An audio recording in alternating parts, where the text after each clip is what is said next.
Un enorme gusto compartir con la audiencia de la 103.9 una nueva edición de Diálogos con Valor, que es el espacio de la Asociación Cristiana de Jóvenes en Radio Plural. Trataremos de reflexionar juntos sobre temas que agreguen alguna forma de profundidad al debate de ideas.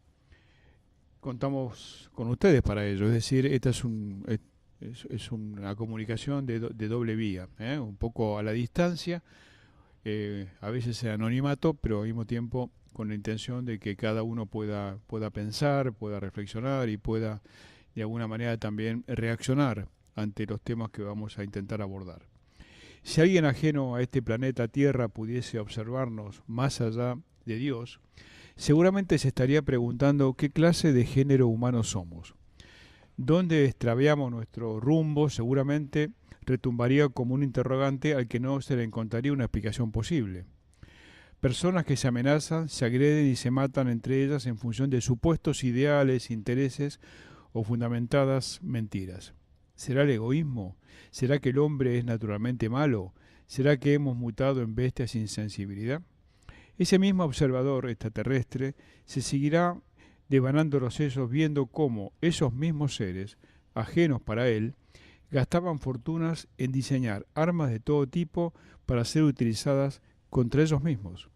A la vez, ese pobre observador, a esta altura vencido por la incomprensión de lo que veía, agregaría más estupor a su desdicha al comprobar que al tiempo que se utilizaban recursos para fabricar armamento, este indescifrable planeta admitía que más de un tercio de la población viviese en la miseria.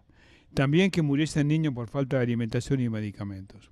¿Nos damos cuenta de la perversidad del mundo que vivimos? ¿Somos conscientes que aceptamos y damos por válidas conductas directamente criminales? Porque el solo hecho de diseñar y fabricar armas es un acto criminal, venga de donde viniere. A esta altura, está más que probado que el negocio de la paz no sirve a los intereses económicos y financieros. Es mucho más lucrativo el negocio de la guerra. Para esta lógica, los seres humanos son generalmente menos importantes que las materias primas e insumos para la fabricación de armamentos devastadores. Como hemos dicho más de una vez en este programa, Dios es agredido por nuestro comportamiento, totalmente ajeno a su voluntad. Nos dio libertad para hacer el bien. No nos habilitó para que fuéramos capaces de matar a nuestro prójimo, a nuestro hermano en el contexto de su creación. Deberíamos aborrecer y despreciar a todo gobernante promotor de la guerra. Nunca la violencia es solución contra la violencia. Para hablar y reflexionar sobre esta temática, hemos convocado al comienzo de este año 2017 a un apreciado amigo y luchador genuino por el valor de la paz. Se trata de Marco Galo, referente nacional de la comunidad San Egidio, al que nos unen lazos de estrecha amistad y cooperación. Hola Marco, un gusto muy grande que hayas podido hacerte el tiempo y de acompañarnos en esta nueva edición de Diálogos con Valor. En este año 2017 acabamos de comenzar siempre con las expectativas de que será un año mejor. Te agradezco mucho a vos, Norberto. Es siempre un gusto poder compartir ideas, momentos de diálogo y de encuentro. Y me parece también este año 2017 que comienza es un momento oportuno para reflexionar. Propio en estos días Papa Francisco ha presentado su mensaje por la Jornada de la Paz de este año, hablando de la cultura de la no violencia, ¿no?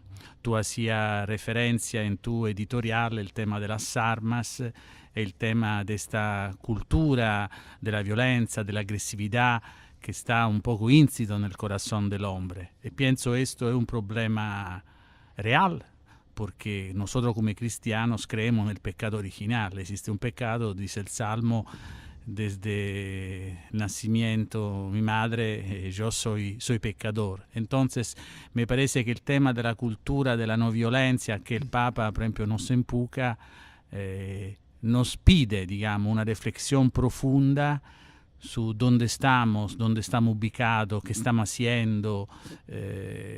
Pienso, por ejemplo, me preocupa mucho en estos últimos tiempos, aquí en Argentina, pero también en América Latina, el tema del linchamiento. Sí. El tema de hacerse justicia por arma propia. Sí. ¿No? Sí. Ahora, evidentemente a nivel mundial, Marco, cuando uno analiza el enorme gasto militar en todas partes, uno dice, bueno, si la paz existiera, este negocio desaparecería. Es decir, se llega a esa conclusión nefasta de que la paz no es negocio y la guerra sí para los intereses económicos, ¿no? Es fatal esa...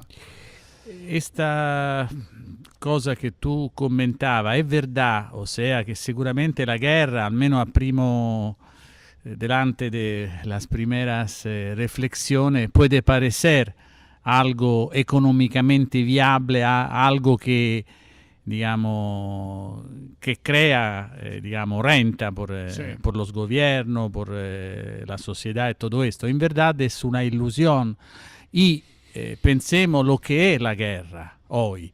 Pensemos a tantos países en guerra, solo la imagen de Siria, de Aleppo destruida, una ciudad de la convivencia o tantos conflictos en África olvidados.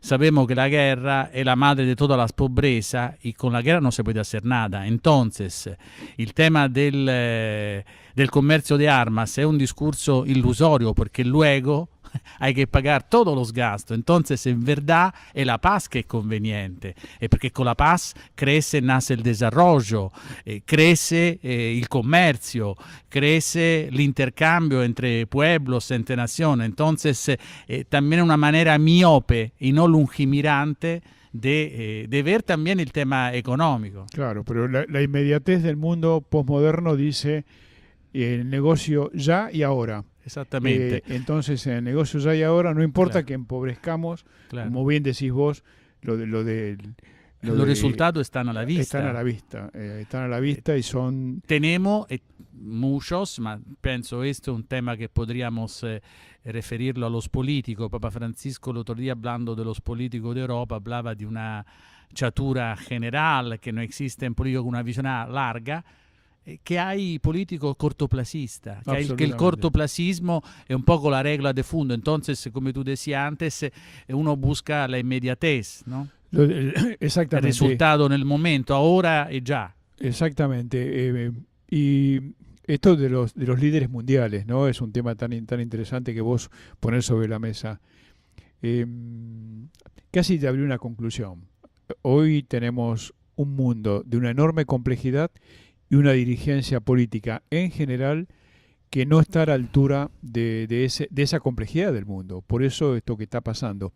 Si alguien le preguntara a cualquiera, ¿cuántas guerras hay en el mundo? Bueno, el Papa Francisco ha dicho la guerra mundial en cuentagotas, ¿no? Sí, nadie podría saber, pero se supone que no hay menos de 28 conflictos en el mundo. Te lo digo con certeza porque la comunidad de Sant'Egidio todos los meses reza por la paz en todo el mundo y nombramos, como se hizo también en Asís, en el último encuentro de la Sola Paz que participó Papa Francisco, por cada país, nombrando cada país donde hay un conflicto. Quindi esto, digamos, desgraciadamente tenemos el termómetro actual de todos los conflictos en el mundo. ¿En cuántos países actúa la comunidad?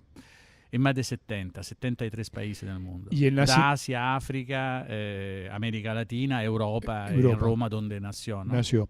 ¿En qué año nació? La comunidad nació en febrero del 68, nos estamos acercando a los 50 años. En febrero del año que viene cumpliremos 50 años de vida de la comunidad. Quindi una comunidad joven, pero también con una historia muy intensa en estos años. ¿Y el doctor Riccardi qué rol tuvo ahí?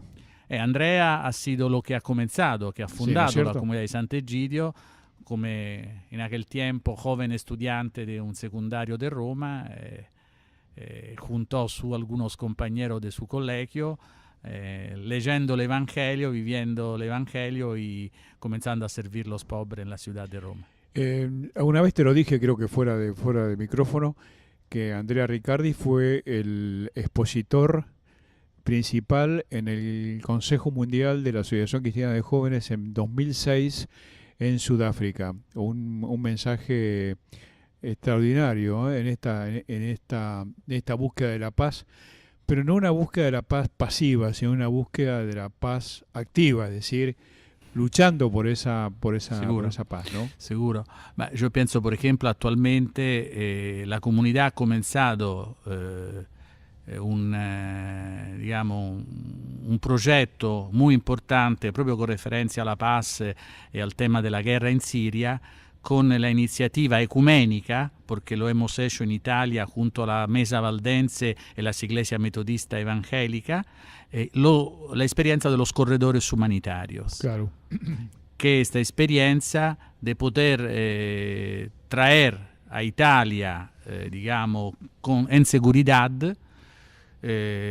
hasta el año pasado, 2016, 500 refugiados sirios que estaban en los campos de refugiados de Líbano. En este año llegarán con este proyecto otros 500 que vendrán de Eritrea y de Somalia en seguridad, con gasto cero por parte de los gobiernos, porque es todo a cargo de las asociaciones, de las 3 asociaciones que han promovido el proyecto, y la gente llega quindi in avión evitando los barcazos, los barcos de la muerte, quindi y luego, sobre todo, il grande tema che è un po' il tema del futuro, la integración, quindi se da a ellos la posibilidad de aprender el idioma italiano y también de integrarse a la sociedad. Claro, y sobre todo vemos que este proyecto tiene éxito porque toda la sociedad civil que lo apoya, parroquia, grupo, instituciones, que se hacen cargo de recibir a estas personas. Claro. Esto es muy importante porque ha crecido todo un discurso en Europa sul hecho que no se puede recibir los extranjeros, se levantan muros y lo después todo esto. La experiencia del corredor humanitario, que ahora esperemos que será duplicado también, parece que sia Francia que Polonia se han interesado per duplicare esta experiencia que ha comenzado la comunidad, effettivamente la respuesta que es posible y que la integración es posible y que la gente puede vivir en paz. Seguro. Hasta que, obviamente, se puede firmar una paz real y duradera en Siria y en otros países donde hay conflicto. Esta irrupción que está asumiendo el nuevo presidente de los Estados Unidos, esta irrupción de Trump y su discurso entre líneas bastante más belicoso que antes. ¿Esto entabla algún potencial riesgo? ¿Hay preocupación de la comunidad en todo esto? Es todavía, como decir, me parece que temprano. Hay que también tener presente, porque sabemos que la política americana también es una política compleja. Yo pienso que Trump tiene que también tener presente el equilibrio dentro del propio partido republicano. Entonces, las promesas de la campaña quizá serán más diferentes, atenuadas, moderadas respecto. Y esperemos, digamos, también que más allá de las, digamos, de las declaraciones marketineras, podríamos decir, las cosas pueden così presentarse de manera... Claro, la preocupación que no es solo de la llegada de Trump, es un po' este fenómeno de antipolítica que también hemos vivido en Italia en noviembre pasado con el tema del referéndum constitucional. O sea, hoy crece esta desafección de la sociedad con la política, también con razones justas, digamos. Quindi hay que también reinventar un poco una manera de hacer política cerca de la gente, respondiendo a los problemas, porque si nosotros no construimos un ejercicio político serio en este sentido, estaremos en manos del populismo, que es cada vez más creciente. Sí, haciendo un paréntesis sobre el tema de fondo del programa, pero hiciste mención a lo que pasó en Italia antes de terminar el año pasado, en noviembre, diciembre, con el referéndum. ¿Te sorprendió el resultado?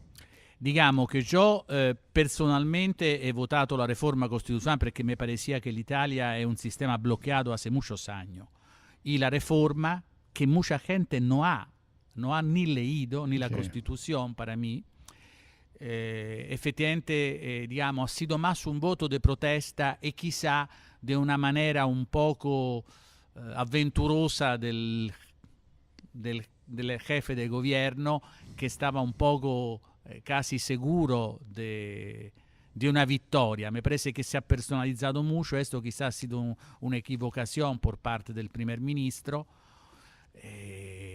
que ha sido también en otra situación lo que pasó con Camerún con el Brexit en Inglaterra. Exactamente. O sea, pienso que existe un voto de protesta muy fuerte que hoy hay que considerar. Entonces, efectivamente, uno va a ver también el análisis del voto. Paradossalmente, muchos jóvenes han votado por el no en Italia. La gente que tiene más de 55 años ha votado sí. Entonces existe un malestar, por ejemplo, en todas las periferias de las grandes ciudades. El ejemplo de Roma, que tiene una situación también de gobernabilidad muy complicada, pero de las grandes periferias.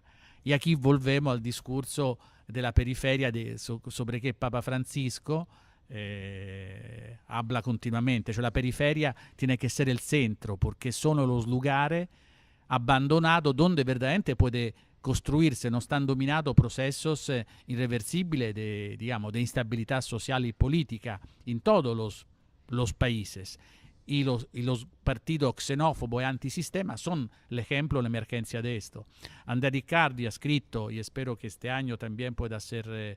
sé que se está publicando en España, espero también de poderlo publicar aquí en Argentina, un libro muy interesante cuyo título es Periferias, Crisis de la Iglesia, Desarrollo y Crisis de la Iglesia, que es proprio el tema de las periferias. Recordamos a la audiencia que estamos dialogando con Marco Galo, que es el referente nacional y también internacional de la comunidad San Egidio, que tiene por foco de trabajo la lucha genuina por la paz. ¿El Papa Francisco está muy solo en la lucha por la paz?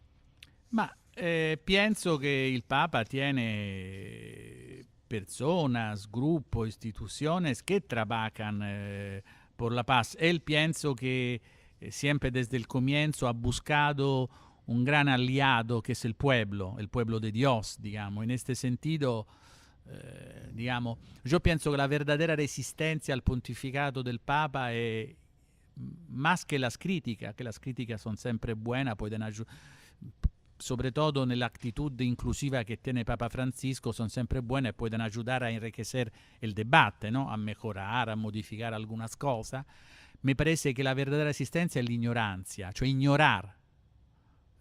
Por ejemplo, come el tema de la paz, te digo un ejemplo, el año pasado me acuerdo que el 1 de enero, que es el día appunto de la Jornada de la Paz, donde el Papa, come este año, envía un mensaje, en parroquia del centro porteño ni se nombró, ni se recordó esto. Entonces, cuando se ignora esto, significa también resistir a un cierto mensaje, porque ovviamente la ignorancia, la indiferencia è enemiga de lo que puede ser también una fuerza renovadora dentro de la iglesia. No tengo dudas que ignorar un mensaje de esa naturaleza es una manera de resistir ese propio mensaje. Lo status quo, con todo lo que comporta esto, que resiste a un viento, podríamos decir, nuevo, ¿no? que además es el viento del Espíritu Santo. Ahora, para nosotros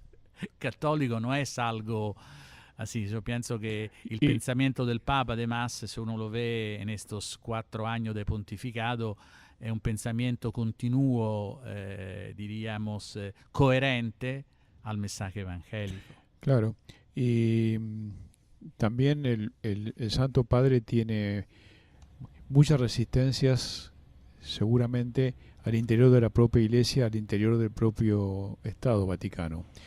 Esto de alguna manera se ha visto reflejado en determinadas reacciones y también en determinados silencios, porque el silencio también es una manera de resistir, ¿no? Seguro. El Papa me parece que está marcando un camino diciendo a la Iglesia hay que ir también por otro lado, y esto de la periferia que habla Riccardi, o la gente que está en la banquina, como dice Santo Padre, es fundamental, y lo decía también en Buenos Aires, ¿te acordás? Sí, assolutamente, arzobispo, ¿no? Assolutamente. Ma yo pienso que, por ejemplo, el Jubileo de la Misericordia ha sido un jubileo muy importante, porque no ha sido un jubileo centralístico, ¿no? El tema que él ha abierto la Puerta Santa en la capitale de Bangui, en la República Centroafricana, es muy significativo. Claro. Y que tantas puertas en el mundo, también las prisiones, por ejemplo, anónima de Bolivia, se han abierto la Puerta Santa, y la posibilidad de que este jubileo, que esta misericordia desbordante verdaderamente ha tocado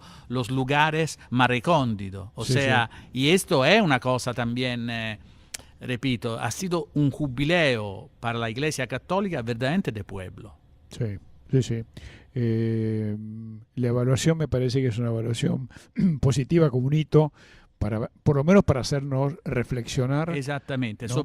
esattamente, cioè mi parece che questo è il comienzo. Claro, Hoy, después del jubileo de la misericordia 2017, tenemos que poner en práctica esto. Hay mucho para trabajar, hay mucho que cambiar la actitud misericordiosa, perché claro, claro. tantas veces el Papa lo ha hablado claramente, gruppo, asociaciones, parroquia, mundo de la Iglesia muchas veces no vive la misericordia. La misericordia no es algo, es algo que viene donada a los cristianos por Dios. Entonces, nosotros tenemos que adquirir esta actitud de misericordia. Se pensemos el discurso, antes hablábamos, por ejemplo, de la venganza, es un ejemplo, muchas veces somos como aquellos hombres que querían tirar la piedra a la mujer Sí, del sí, sí. Evangelio y no perdonar. Cuánta la lógica del perdón empapa nuestra sociedad. Es una pregunta para cuánto y cuánto muchas veces también por parte de los cristianos prevalece una lógica, no digo de la venganza, pero un poco del miedo. Entonces uno no toma nunca posición. Vos has observado, como observamos muchos de nosotros, a veces con mucha preocupación, actitudes de cristianos, católicos en particular, que hacen un juicio del Santo Padre en función de a quienes recibe y cómo recibe, como si el Santo Padre fuera un dirigente de un partido político, ¿no es cierto? Que, bueno, recibe a uno, no recibe a otro porque comparte. Y es una cuestión realmente casi... Uno la puede aceptar, Marco, en gente que sufre la ignorancia del tema, entonces puede sacar una conclusión falsa. Pero aquella gente preparada, intelectualmente preparada, participante de la iglesia, que se plantee este tipo de duda, ¿por qué recibe a fulano? ¿Por qué no recibe a mengano? Pasar todo por el prisma este político endogámico es una cosa sumamente dañina y también de alguna forma no ayuda para nada a la gestión del Santo Padre, porque el Santo Padre es argentino, no viene de un país extraterrestre, ¿no? ¿Cómo lo ves? No, estoy completamente d'accordo con tu diagnóstico, perché mi parece che per un lado muchas veces hay una manera de mirar, de enfocar las acciones del Papa. Ovviamente hablamos aquí de Argentina, come se Bergoglio fuera a continuar a ser el arzobispo de Buenos Aires. Hoy, Bergoglio es el Papa de la Iglesia Universal. Entonces, primero nosotros tenemos que un poco salir de una visión provincialista, digamos, un poco autoreferencial, proprio para usar las palabras que usa Bergoglio muchas veces. Y tener presente que el Papa es la autoridad máxima de la Iglesia Católica, que tiene una imagen, digamos, global del mundo, de los cuadrantes más doloridos, donde hay... Y entonces el Papa, digamos, puede y debe, en cuanto hombre del Evangelio, recibir a todos. Claro. A todos, sin ningún tipo, porque la Iglesia es madre de todos. Pecadores, no pecadores, hombres que se sienten justos, que no son justos. Digamos, entonces... diría que muchas veces la actitud es la misma actitud, tú hacías referencia anche a gente intelectual, político, un po' farisaica, ¿no? Come los fariseos que miraban a Jesús, que la mujer le lavaba los pies, entonces, ¿ma por qué él no se da cuenta que está siendo lavado por una pública peccadora? È un po' la misma mentalità, digamos. Sí. Ma sì, è sì. una mentalità lego dalla misericordia e dal perdono. La logica del cristianismo non è una logica politica, ma è una logica evangelica. Sí. Y esta es la gran libertad de la Iglesia. Sí. Claro, nosotros como sociedad llevamos todo al terreno de la política y todos son participantes políticos. Exactamente, no todo es político, no todo es político, esto es el problema. Cioè, yo pienso, el Papa hace política, ma política con la P mayúscula. Pero, claro. Cioè, la construcción del bien común, no hace política partidaria. Exactamente, la confusión es esa. Esta es la confusión. El Papa tiene que hacer política global porque la búsqueda del bien común está en su naturaleza de la Iglesia y él como representante de la Iglesia. Pero eso no tiene nada que ver con la política partidaria de ningún país. Vamos a leer, yo te digo porque lo he estudiado el pensamiento político y social de Bergoglio, ho también publicado un libro sobre esto en Italia. Bergoglio, cuando habla de la política, habla como el más alto servicio a la caridad y hablando de los políticos argentinos, quello que antes yo comentaba, un cortoplacismo, es una manera también muchas veces de hacer política muy de politiquería. Cioè, nosotros tenemos que salir de una idea. Ma el problema de la división de la Argentina, también que vivimos hoy, es exactamente esto.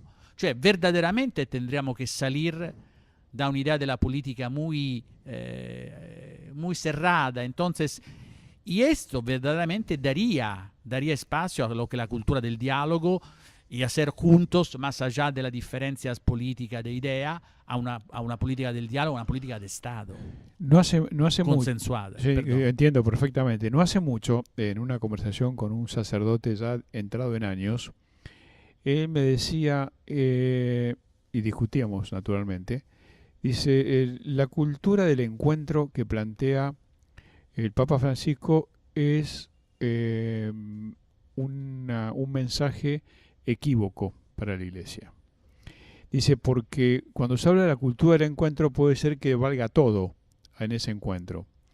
Entonces hizo una diferenciación. Le digo, una cosa es la cultura del encuentro y otra cosa es el sincretismo religioso. No estamos hablando de eso. El Papa no dice juntar a todos y de ahí sacar una especie de denominador común.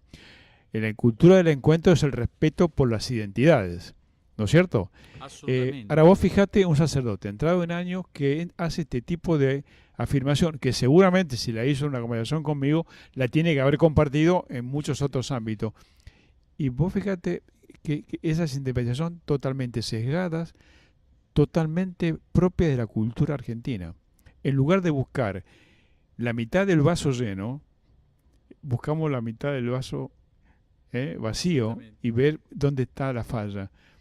¿Qué otra cosa hay posible para el diálogo que no sea el encuentro? ¿Cómo se puede dialogar si no nos encontramos? Yo pienso que nosotros tenemos que partir de una idea. Yo me acuerdo quel discurso que es muy lindo, que sería interesante que muchos políticos argentinos volvieran a leerlo, que el discurso que él hizo en Paraguay a la sociedad civil, en el 2015, cuando estuvo en el viaje, donde él habla que la cultura del encuentro, la cultura del diálogo, nace asumiendo primero el conflicto. Cioè, hay un conflicto, porque el diálogo nace... Y por eso hace falta el encuentro. Claro, entonces, esto significa que yo parto da una posizione differente, que es importante poner en la mesa todo lo que son, pero a partir de esto reconocer el otro. Claro. En toda su totalidad. Muchas veces esto no se concibe esto. Hay como algunos prejuicios estereotipados. ¿Cuántas veces todavía hay en muchos políticos argentinos la idea no del adversario, ma del enemigo político? Claro. Sí, Tenemos que salir de una cultura del enemigo. Sí, sí. Marco, ya en el final de este diálogo que me ha resultado muy, muy grato y espero que también a la audiencia, me gustaría que, como estamos comenzando este año 2017, si tendrías la posibilidad de un mensaje, yo siempre que son mensajes esperanzadores, un poco para que la sociedad pueda de alguna manera recibir también ese impacto, ese influjo diferente a lo que recibe habitualmente, que son, como diría en el barrio, demasiadas pálidas y muy pocos estímulos para enfrentar este nuevo capítulo de la vida. Yo pienso que por un lado tenemos que salir con fuerza, con esperanza de la cultura del miedo. Hoy hay una cultura del miedo muy fuerte, en tantas partes, también aquí en nuestro país, que muchas veces nos bloquea, No, el miedo también crea prejuicio, crea imagen distorsionada de la realidad. Entonces, me parece que esto es un primer, como decir, trabajo que tenemos que hacer todos. Salir de nosotros mismos, de nuestras visiones prejuzgadas, estereotipadas.